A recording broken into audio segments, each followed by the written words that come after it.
ओडिशार गणपर्व हेउछि रज, जहाको 3 दिन धरी पालन करिथाए पूरा ओडिशा। तेबे एही रज पर्वर आज हेउछि द्वितीय दिन, जहाको रज संक्रांति बोली कुहाଯାଏ। एही रज उत्सव चांदबाली अरण्य निवास कार्यालय परिसर में अनुष्ठित हो जाइछि। एही रज उत्सव को आनुष्ठानिक भावे चांदबाली विधायक डॉक्टर बेमकेश राय जोगदेई उद्घाटन करथिले। चांदबाली तहसीलदार अश्विनी कुमार भूया जोगदेई ओडिशा सरकार तरफ पालित एभली कार्यक्रम को प्रशंसा करथिबा देखिबाकु मिलिथिला। तेबे ओसीडीसी पक्षरु रज उत्सव पई दोली सहित विभिन्न प्रकारर मिठा और पिठा एवं रज पानर आसर जमिथिला। ओसीडीसी पक्षरु एही उत्सव रे चांदबालीवासी रज पर्वर खूब मजा उठाइथिले।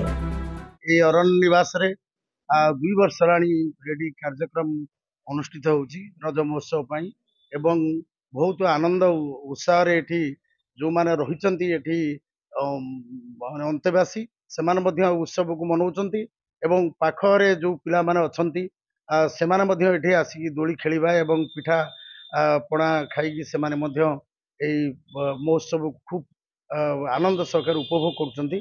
बहुत भलो लागिला एवं आगु आगु एई कार्यक्रम को आउरी बढ़ावा पाई समस्तंगर प्रयास रहा दरकार एवं समस्तंगर सहयोग रे एई कार्यक्रम बढ़िले आमर या उड़िया मानकर एक पर्व आमर सामाजिक एवं सांस्कृतिक सब दिन से जोड़ी होती आम समस्ते आकु एकाकार होकि आनंद उत्साह रे पालन करवा एवं आमर समाज को आउरी आगु नवा।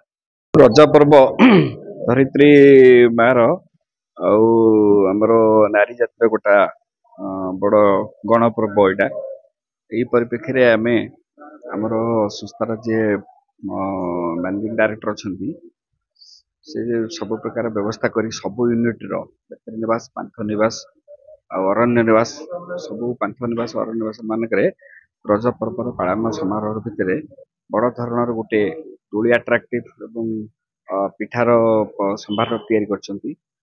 बाहर आसुवा टूरिस्ट माने स्पेशली लेडीज मानक पई दोली एवं पिठार गोटा चमत्कार तो आडंबर करिकी व्यवस्था आम कर पिठार सुस्वादु आमर पोड़ पिठा छेना पोड़ सिझा मंडा भजा मंडा एवं आरिसा पिठा आउ रज पान गोटा स्पेशल रज पानर व्यवस्था एसबू करिकी आम सुलभ मूल्य रे आम बिक्री गोटे संभार मध्य रखीचु किछि पैसा बिकिकी आम तार मजा भी नौचु आउ लोक माने पिठा खाद्य खाइकी बहुत आनंद होइकी जाउछु एवं दोली रो मजा नेकी मते जाउछु। चांदबाली प्रशांत कुमार पाणी का रिपोर्ट संस्था टीवी।